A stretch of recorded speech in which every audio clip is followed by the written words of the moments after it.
So the first thing that you want to do is you want to load up this file. So it's available on my courses in the contents. You just want to download that file and load it. It's just the Pinwheel rig.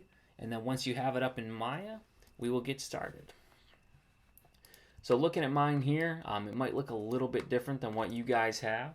I have what's called wireframe on shaded selected. So in your toolbar, right on top of your frame here of your view, this wireframe on shaded button will just kind of give you a little bit better of a picture. Kind of a personal preference of mine that I like using it. Not something that you have to use by any means, but it is there for your reference. So if we were to just look through the Pinwheel rig right now and kind of get a feel for what all of the parts are, on the bottom here, this is our stem or our stick. So we've got 3 pieces in our stick. We've got stick 1, stick 2, and stick 3. And then if we kind of come around to the front, we can look at the rest of this here. We have our centerpiece, which is kind of what will rotate and spin everything else. And then we've got our blades. So we've got blade 1, blade 2, blade 3, and blade 4. So it's a pretty simple object, and all that we want to do is create a very, very easy rig so that if you were to ever want to animate this, you'd be able to just spin that centerpiece and all of the blades would go around with it. Okay, so the first thing that we're going to do is we are going to create a handle. So what we want to do is go up to create up on the top here, NURBS primitives, and it's going to load up your list. I always like to make sure interactive creation is off. That's up to you, but I like mine off. So I'm going to click on circle, and then as you can see in Maya here on the bottom, it's going to load up that circle. So what we want to do first is rename that. So we're going to click up on the top right here where it says NURBS circle 1, and we are going to rename that wheel control. Just click enter and that should save it. So if we click it again, you can see it's wheel control here. And now what we want to do is we want to place that in the right spot so that it's easy to handle and easy to get a hold of. So if we click E, if we're going to select our wheel control, click E, that's your shortcut for rotate. W is your transform, E is your rotate, and R is your scale. So just a couple quick shortcuts for you guys there. So I'm going to want to be on the rotate right now. And what we're going to be rotating here is this axis. So that's our x-axis here. So I'm going to rotate a little bit. Just wanted to make sure it was the x-axis like it shows here. We're going to go up and we're just going to type in 90. We want to do this 90 degrees. So once I have that 90 degrees, I'm going to click spacebar and it's going to load up some other views for us and other panels that we can use. And I'm going to go down into the front view, which was the bottom left for me. It might be different, but you're just going to want to get in the front, okay? So then I'm going to want to click W and go into that transform. And I'm just going to pull our wheel control up and just roughly center it. You don't have to make it exact by any means. So I'm going to roughly center it with where the centerpiece is. And then once I have it there, I'm going to click R, which is going to bring us our scale.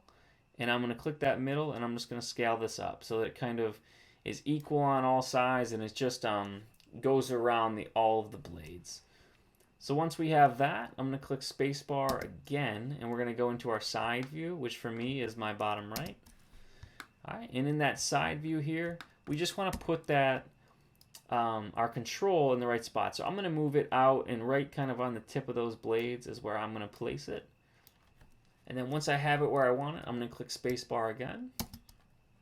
And I'm going to go back into my perspective view by clicking spacebar in that perspective panel.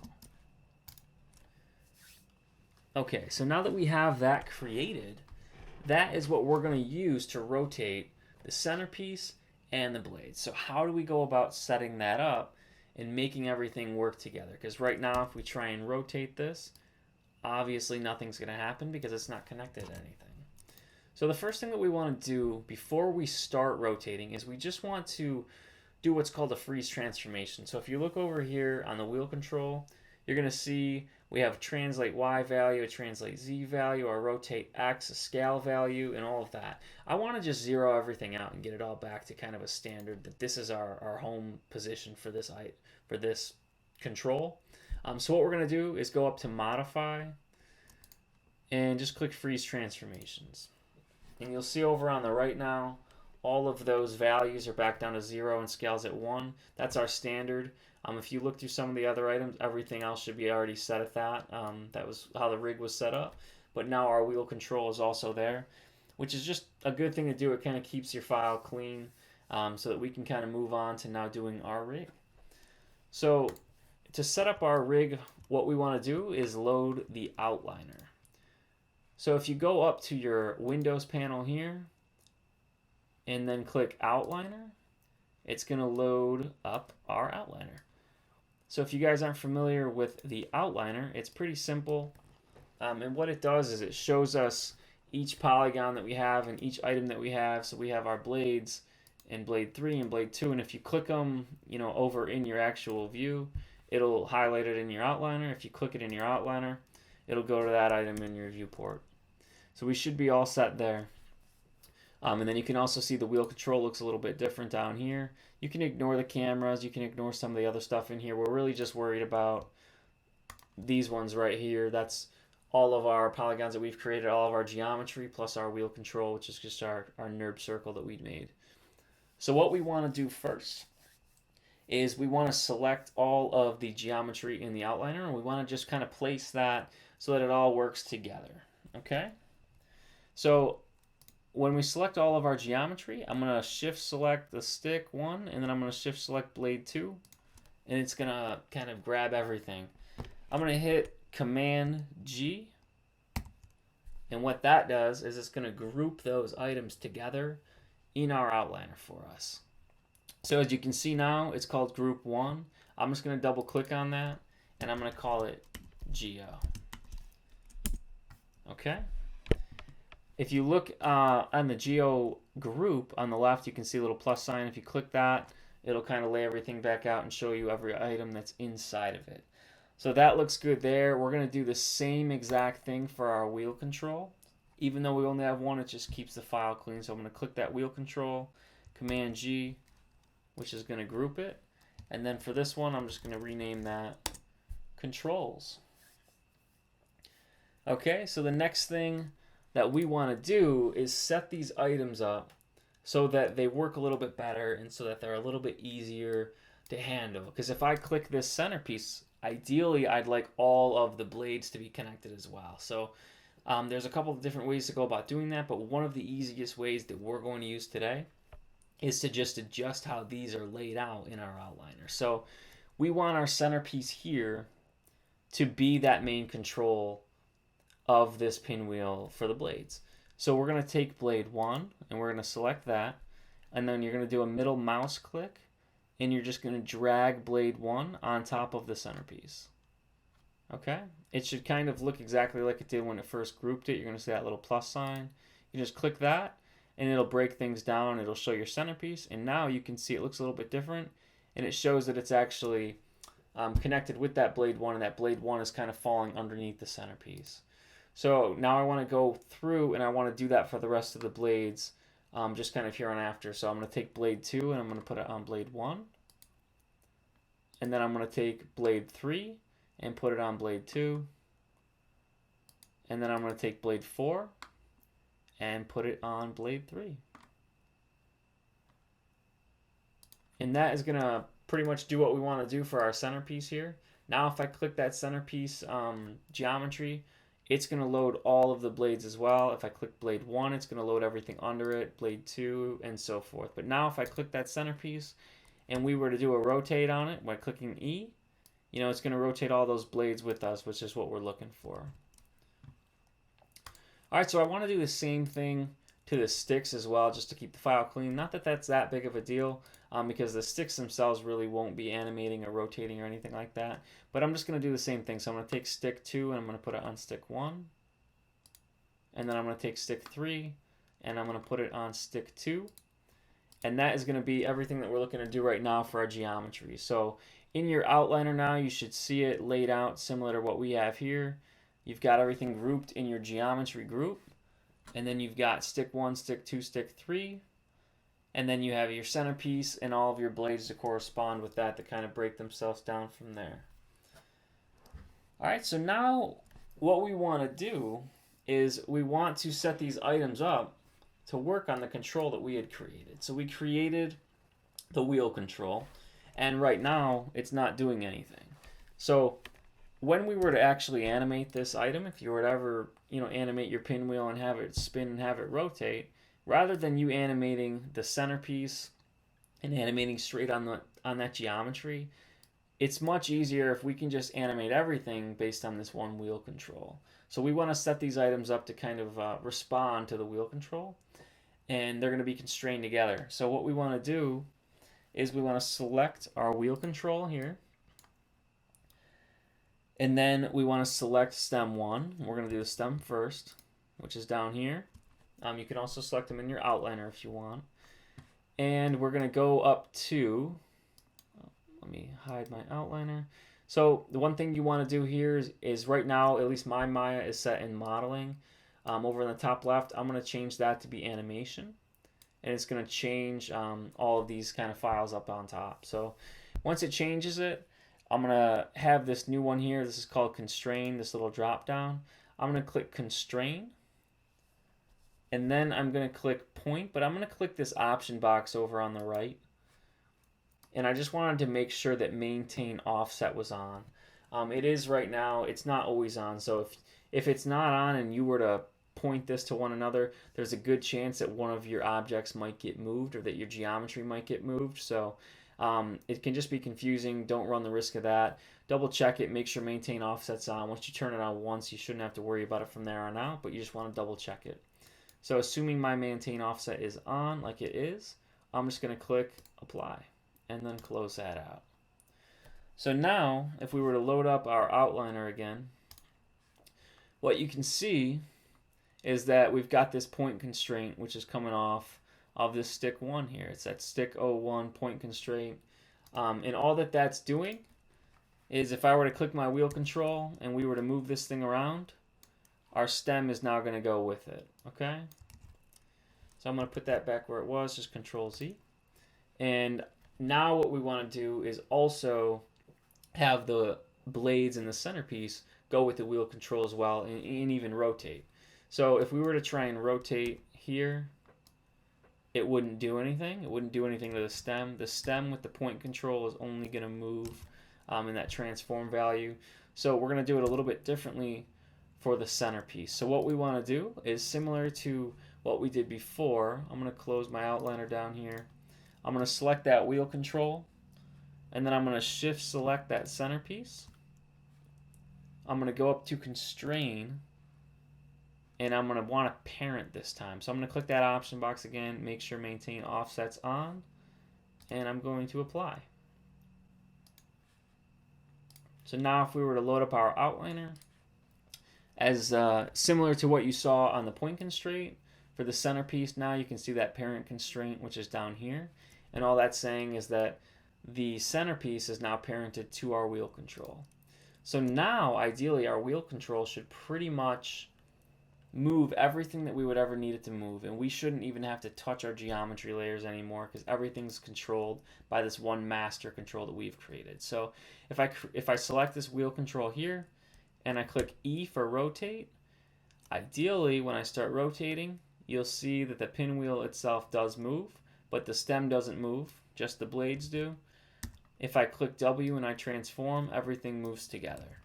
So that's exactly what we're looking for as far as our rig goes for this pinwheel. It's a very, very simple rig to set up, but it's extremely effective, and it's going to save us time if we were to actually animate this thing, because now all that we would have to do is animate this one wheel control rather than multiple different items to make sure that they're moving at the same time and that sort of thing. So hopefully you got that so far. So the only other thing that I want to do now, just to clean this up a little bit more, is I want to select all of our geometry.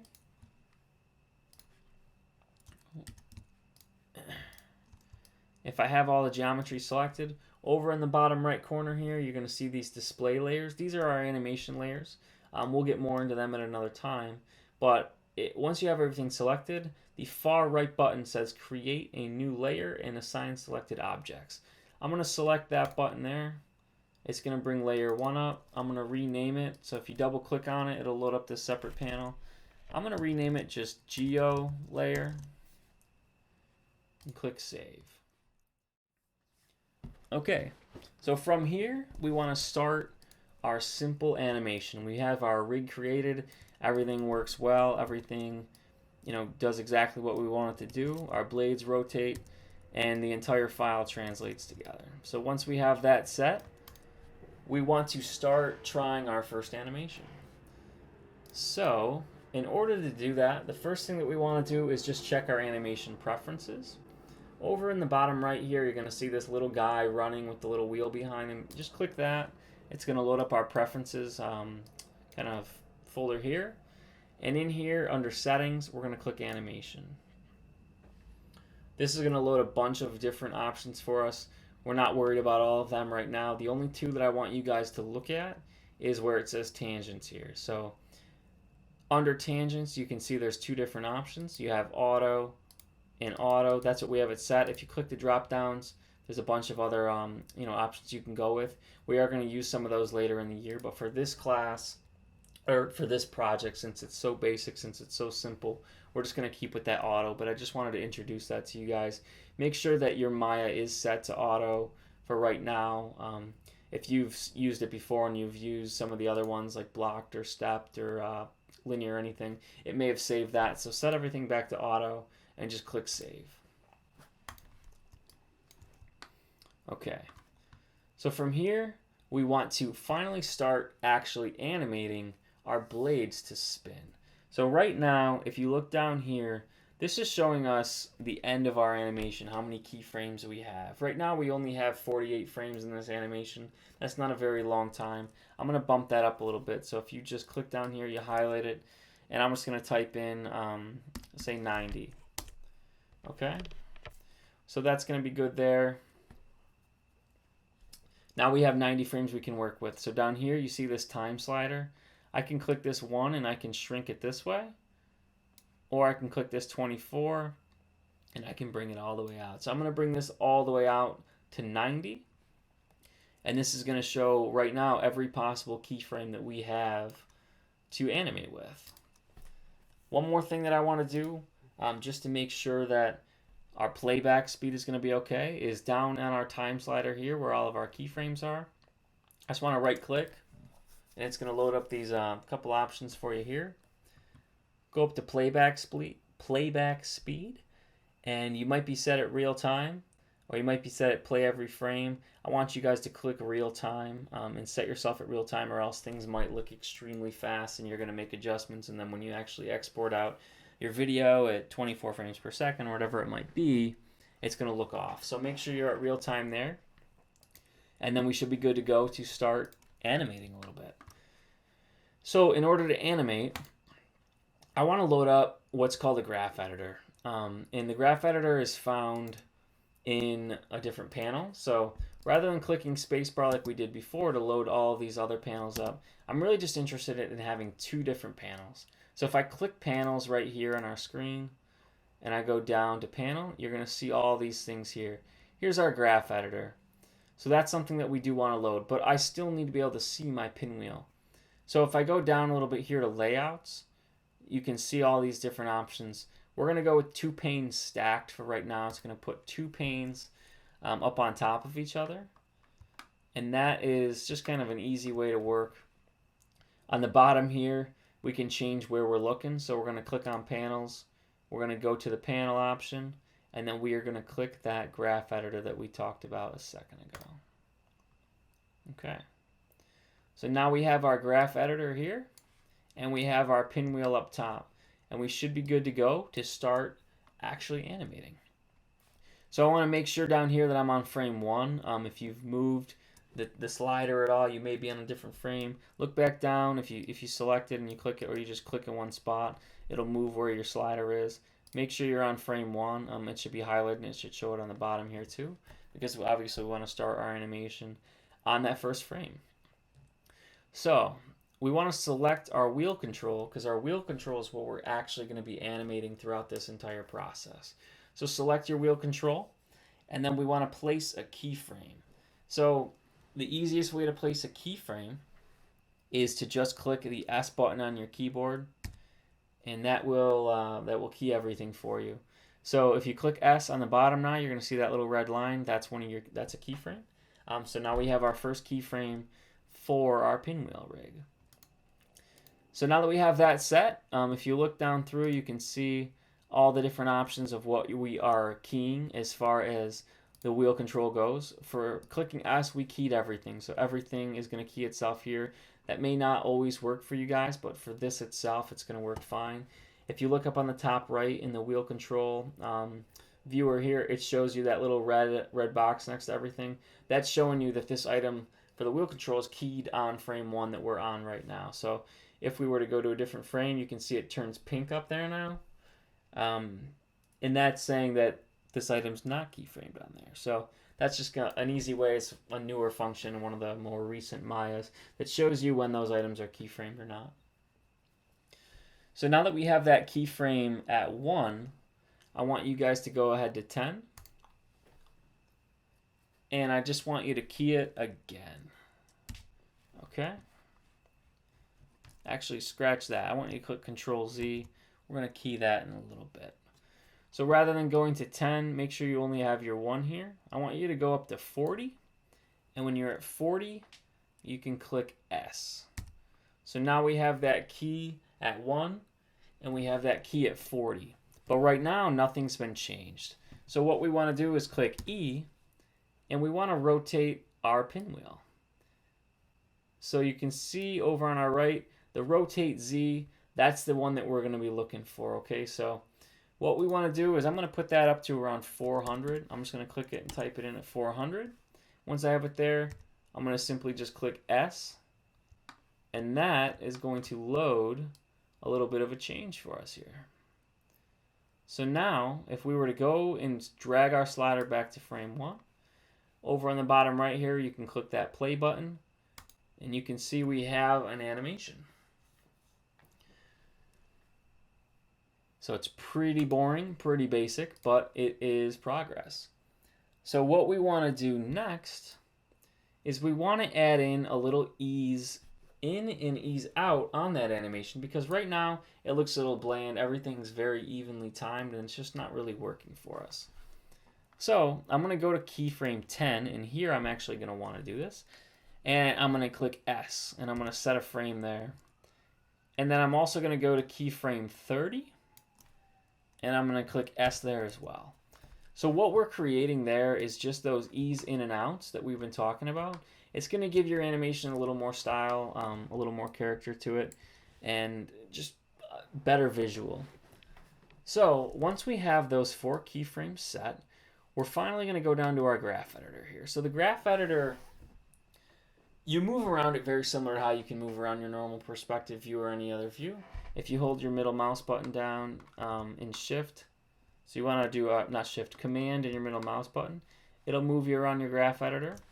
If you click Command and Shift, and then you click the right click on your mouse and go left and right, you can see you can zoom things in and out a little bit more here. I'm just going to make it, full screen. If you just kind of slide your wheel, you can zoom in and out. If you click A is going to show you all. So that's just an easier way to do it. But I wanted to show you guys how to move around the graph editor a little bit too. So A will show you everything that we're looking for there. It shows you all of our different keyframes. So here's our keyframe on 1. Here's our keyframe on 10. Our keyframes on 30. And our keyframe on 40. That's what we have right now. You can see that arc that it's created. This arc is showing you the timing of what's going on. So the steeper the arc, the faster something's moving for the most part.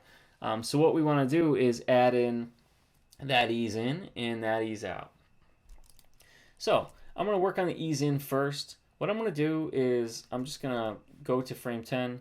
I'm going to click Shift Command, and I'm going to zoom in a little bit here on these couple of keyframes. And I want to ease this in, which means I want to kind of flatline this a little bit more so that it's not coming up so quickly. So I'm going to select that here, and you can see we're working on the rotate Z. If you want to take out everything else, you can just actually click that rotate Z. It'll take everything else out. You don't have to worry about it. So once we have our keyframe selected, we're going to click W, just like everywhere else. And now we're going to be able to move that keyframe. So I'm going to click Shift and the middle mouse button on that keyframe, and I'm going to pull it down so that it flattens out a little bit here, okay? And you can see as I go down, since we have auto set, it's automatically adjusting that arc so that things stay, you know, things keep a good shape to them so that we don't have jagged arcs in there. So the auto is very helpful in that sense. So I'm going to drag it down to about here. Just drop it a little bit so that it eases in a little bit more than it did before. And if we watch it now, it should kind of slowly build in a little bit more than it did. So it's still not great, but it does have a little bit more ease to it. And that's going to work for right now. So now I want to do the same idea on frame 30. So what I'm going to do is I'm going to zoom into my frame 30. I'm going to select it, hold shift, the middle mouse button, and I'm just going to pull that up. And that's going to give us that ease in at the end as well. Okay. So now that that looks good, I clicked A to show all. I'm going to click this to go back and kind of start my animation over. And we're going to see what this looks like. Okay. So as you can see now, it's eased in and out quite a bit more than it was. So, you know, it doesn't look great, obviously, but it's working a lot better. The animation itself is a lot more interesting to watch. So that's something that I feel comfortable with for now. So we're going to stick with that. Okay. So what we want to do next is we want to kind of cycle this together. So I'm going to go back into my graph editor, same thing as before. I'm going to select that pinwheel. And this time I'm going to go to frame 50. And I'm going to click S, which is going to add that other keyframe in there for us. Then I'm going to go to 90, and I'm going to click S as well. Now on 90, when I click S, we want to put this back to 0 because we're going to create somewhat of a cycle. So in my rotate Z, I want to put that at 0.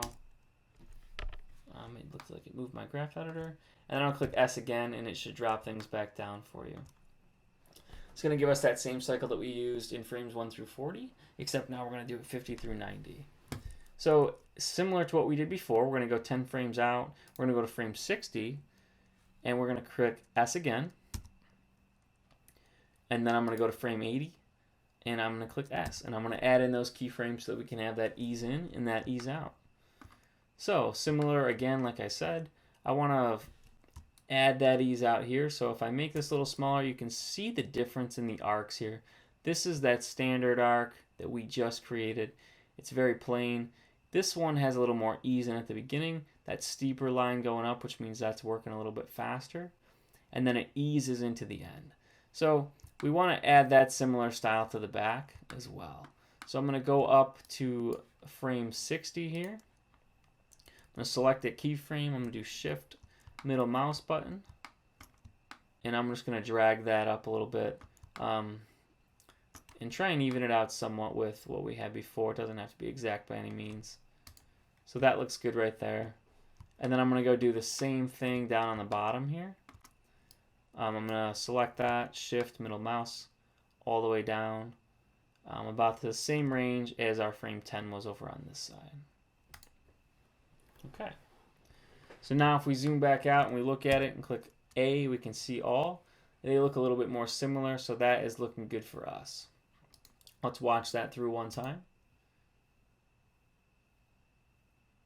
Okay, so now you can see that it cycles one way, it comes to that stop, and then it comes back and kind of resets itself. So overall, that's looking pretty good. That's what we're looking for. But the only thing that still catches my eye is right in the middle, right there. You can see that when it hits between frames 40 and 50, it comes to a complete stop. We don't want it to come to a complete stop because then our animation is going to go dead, and we never want that. So what we're going to do is in our graph editor here, we're going to zoom in to frames 40 and 50, which are these two middle ones here. And I'm just going to select both of them. So if I drag and I select both, I'm going to move that keyframe out of the way so I can see a little bit better. And then in the middle here, you can see their little handles. So I'm going to select both of their handles here. And I'm going to move them up. So I'm not going to click Shift this time. I'm just going to move them up. And what this is doing is it's creating what's called a little bit of a moving hold, so that when it does reach that middle level, rather than going completely dead, it'll just slightly ease into the next moment. And that's what we're looking for. It just keeps things breathing a little bit, which helps us in the long run. The only thing that it did affect, as you can see here, it's got a little bit funky on us on the rest of the arc here. It kind of comes down and then comes back up.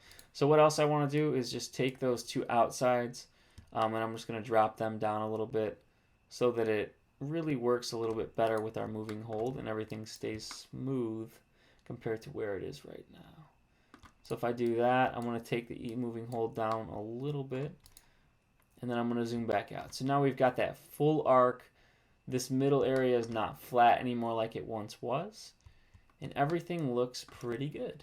So now if we were to watch it, it should look a little bit better, and it should hold that middle a little bit more to give us a little more movement.